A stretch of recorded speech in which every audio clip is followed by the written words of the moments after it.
Hi everyone, thanks for being with us again at the Child Protection Party, and I'd just like to suggest to all of you to subscribe to our channel, ring the bell for further notifications, let us know what you think of all the posts that we put in, and let's have a conversation about issues in relation to children and keeping children safe in particular. I'm going to follow up on a video I did also just a little while ago in relation to a flawed system, which is the child care system in Australia, and particularly in relation to the pedophile Joshua Brown. And there's an article on the ABC that talked directly with a parent who is concerned about the flawed system that is the child care system, which allowed Joshua Brown to be involved with kids and to, as it turned out, to abuse them. So I'm going to just cite this article so that we can have a conversation about it. The mother of child dropped by alleged child sex offender Joshua Dale Brown says investigation incident was flawed.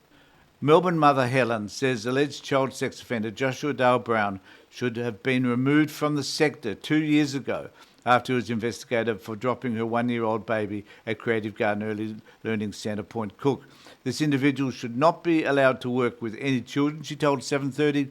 The incident with Helen's son occurred in April 2023. The centre's manager at the time told her the incident would be investigated by centre-owned G8 Education, and that another team member had witnessed the alleged misconduct. Emails obtained by 7:30 reveal Helen repeatedly sought updates on the progress of the complaint into Mr. Brown. Has there been any? So her email says, has there been any progress re the incident at the centre yesterday?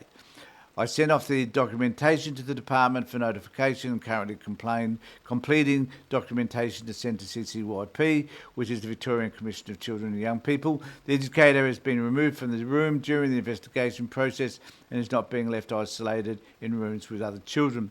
One of the issues that this raises is the number of times that childcare centres work alone with children. And what the Child Protection Party would like to see is that there should be more cameras, and there certainly should be two workers working together at any particular time in any room with children. This is a must, and certainly is something that I can't see anybody recommending, but certainly we would say needs to be done in order to make sure that children are safe. Helen believed the centre's response did not go far enough. They are most vulnerable in society, and yet we're allowing someone around them who can only work under supervision. What kind of safeguard is that? And the reality is, because these situations keep occurring, that everybody needs to be worked under some sort of supervision. 1 week after that email, Helen followed up again with Creative Garden Early Learning Centre as to why normal reporting protocols wasn't followed. In her email, it says, could please ask why there hasn't been an incident report for what happened. The educator who witnessed the incident is on annual leave. Like, that's an excuse. It isn't an excuse at all. They should have called that person in. They should have investigated it further. Helen said there were constant excuses such as staff member was on holidays, we weren't able to conduct this and this review, which I think, given the seriousness of the incident, is not good enough, and we certainly would agree with that. After waiting for 5 months, Helen received the outcome of G8 Education investigation to Brown, and it said an internal investigation was completed internally with permission from the Department of Education. The investigation was found substantiated due to recklessness. Recklessness, for God's sake. The team member has been given an official written warning, is completing a performance improvement plan, and will not be left in isolation until the performance improvement plan has been passed. The department and CCYP have agreed with this outcome and are now closed the case for us to continue disciplinary action. And it goes on. And she says, I don't feel I know what happened. Last Friday, 7:30, requested an interview with G8 Education CEO Benjamin Achovit to ask about the company's complaints process and employment of Mr. Brown. By Saturday afternoon, G8 Education had sent a mass email confirming Mr Brown had been the subject of two internal investigations, first investigation involving Helen's son. So clearly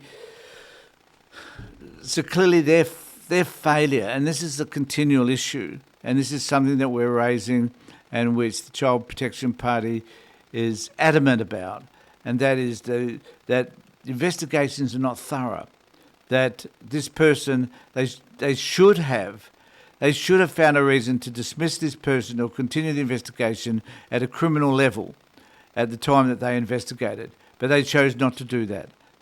For some reason, there was a lack of information, and we need to ask ourselves, well, who were they speaking to? What questions were they asking? And whether or not we need a special investigator that comes into childcare centres and investigates these matters as they occur.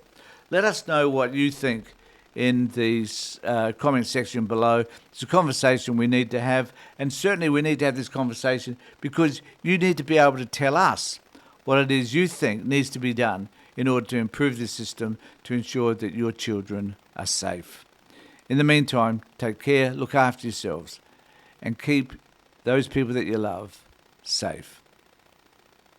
Children's lives are important, and we at the Child Protection Party want the best outcome for all children.